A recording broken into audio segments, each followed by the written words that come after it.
នៅពេលនេះខ្ញុំសូមលើកយកកម្មវិធី Android Eclipse ដែលតពីវីដេអូមុនភាគ 2 ហើយឥឡូវចូលភាគ 3 ដែលនិយាយអំពីការ run AVD ឬក៏ VMware ឬក៏ Emulator នៅលើ Eclipse Android Application ហ្នឹងខ្ញុំនឹងលើកយកមកបង្ហាញឥឡូវចាំតាមដានបងប្អូនគ្នាហើយបើយល់ថាល្អសូមមេត្តាជួយ share like comment និង subscribe ចំពោះវីដេអូនេះផងឥឡូវយើងចាប់ផ្ដើមតាមដានបងប្អូនគ្នា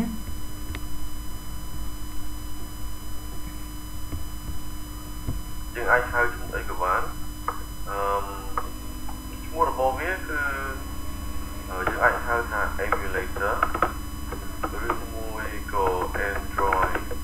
Virtual Device ឬមួយក៏យើងអាចហៅងាយ VMware ប៉ុន្តែសម្រាប់ VMware នេះគឺមិន official ទេគ្រាន់តែខ្ញុំហៅឲ្យយើងស្ដាប់យល់ប៉ុន្តែពាក្យវាជាធម្មតាគឺហៅថា emulator គឺសំដៅទៅលើ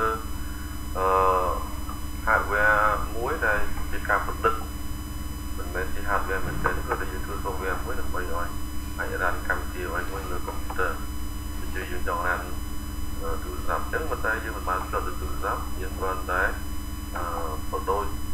ទូរស័ព្ទហ្នឹងទៅក្នុងកម្មវិធីមួយកម្មវិធីនោះគេហៅថា emulator ហើយនៅក្នុង Android គេហៅថា Android Virtual Device គេហៅកាត់វាគេកាត់ទៅ AVD ហើយយើងអាចហៅថា VMware ក៏បានអញ្ចឹងដើម្បីរ៉ានកម្មវិធីបន្ទាប់ពីយើងបានធ្វើអ្វីមួយហើយយើងគិតពីវាហើយក្នុងករណីនេះយើងបានគិតវាហើយអញ្ចឹងយើងអាចចុចឆែកទៅមើលម្ដងទៀតអូខេវាត្រឹមត្រូវហើយបើវាត្រឹមត្រូវហើយយើងអាចរ៉ានអូខេឬមួយក៏បើសិនជាយើងមិនចង់រ៉ានពីកន្លែងហ្នឹងក៏បានយើងអាចរ៉ានចេះក៏បានឬមួយក៏យើងបានពីហើយដូច្នេះយើងអាចរ៉ានពីខាងនេះក៏បានហើយយើងអាចរើសយក Android application ចេះក៏បានអូខេយើងមួយណាក៏បានអូខេឥឡូវយើងរ៉ានអញ្ចឹងខ្ញុំបានបញ្ជាក់ម្ដងហើយថាដើម្បីរ៉ានយើងត្រូវតែคลิกមើលដំណើរការរបស់វានេះខ្ញុំនឹងរៀបរាប់អំពីដំណើរការរបស់វាអ្វីដែលយើងឃើញនេះគឺមិនមែនជាកម្មវិធីដែលបានចេញឡើយវាគ្រាន់តែជាកម្មវិធីដែលធ្លាប់បានរ៉ាន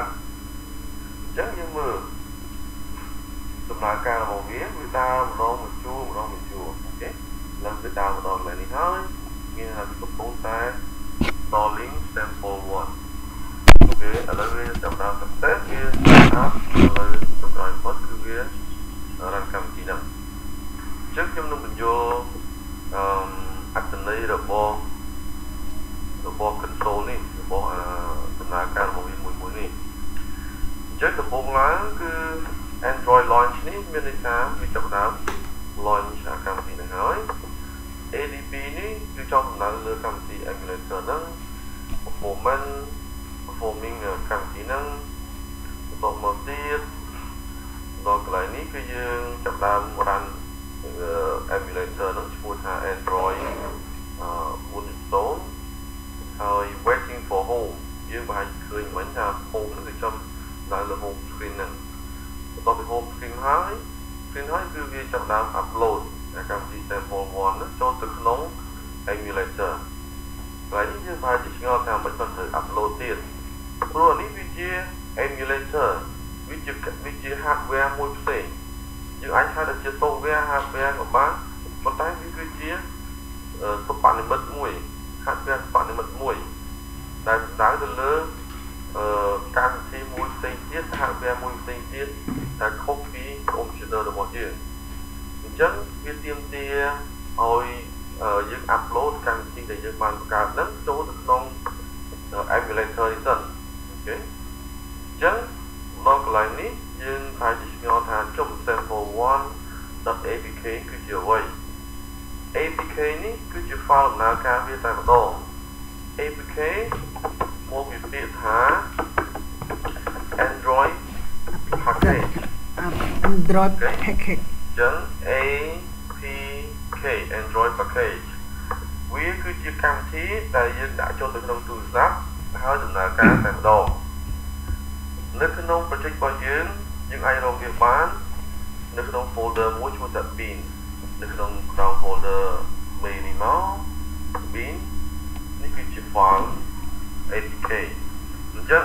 ថ្ងៃក្រោយបើសិនជាយើងចង់ copy កម្មវិធីនឹងយកទៅដាក់ចូលទៅក្នុងទូរស័ព្ទដើម្បីឲ្យដំណើរការគឺយើង copy តែ sample.apk នេះតែមួយទៅគឺបានហើយ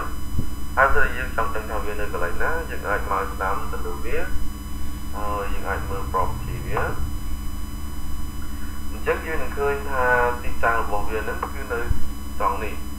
អញ្ចឹងយើងអាច copy តំនេះទៅដើម្បីយើងចុចមើលវាអញ្ចឹងយើងអាចបើក browser ទៅបើក Explorer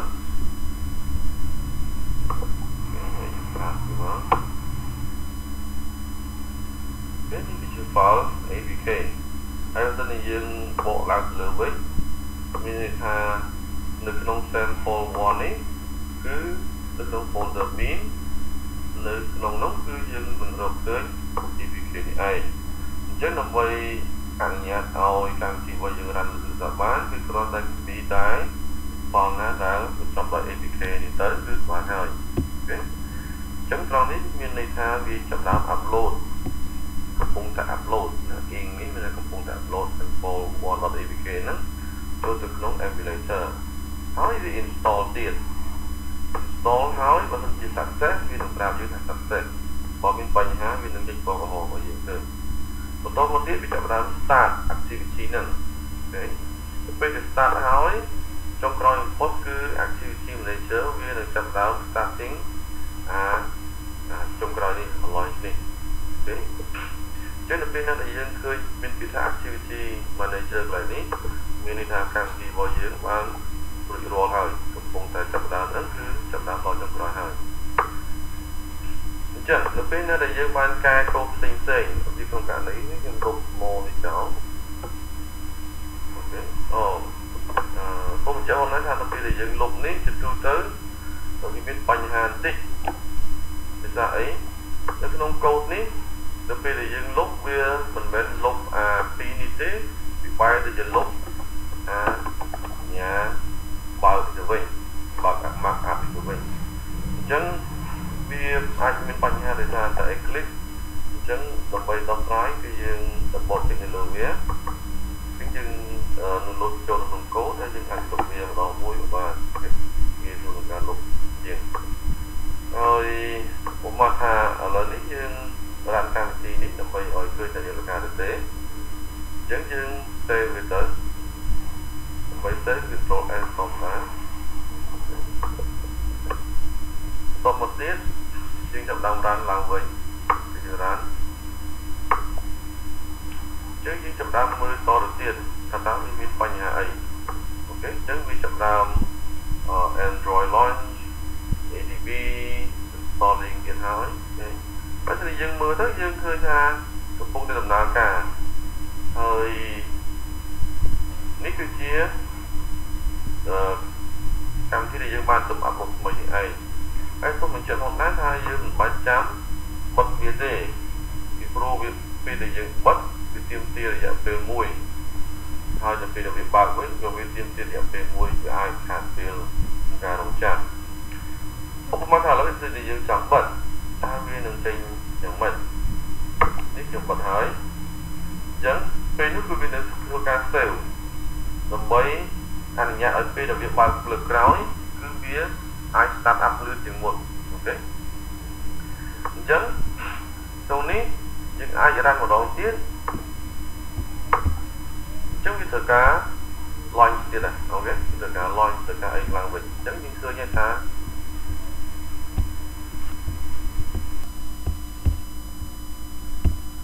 ប្រើរយៈពេល1ដែរហើយដើម្បីកុំឲ្យមានបញ្ហាលើកក្រោយយើងក៏បិទប៉ុន្តែនេះក៏ជាទីឡោថាតើពេលយើងបិទបើគឺយ៉ាងម៉េចហើយអានេះគឺមិនមែនជាកម្មវិធីដែលយើងបាន